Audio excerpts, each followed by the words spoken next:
Ganda mo ngayon ah. Okay ka lang? Hinihinita ka na. Ang ganda naman po dito. Maganda. Wala pa yan. Simple pa nga lang yan eh. Konting susunod. Mas gagandaan pa natin. Bagay na bagay ito yung dress mo. Saan ka pa? Kaya rin po ang pogi niya po. Baka maiwala ako din ah. Siyempre, maganda ang partner ko.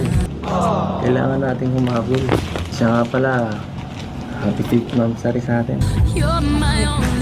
Tagal-tagal na pala yung sama natin ah. Eh, opo. At isa pa, isasabihin ako sa'yo.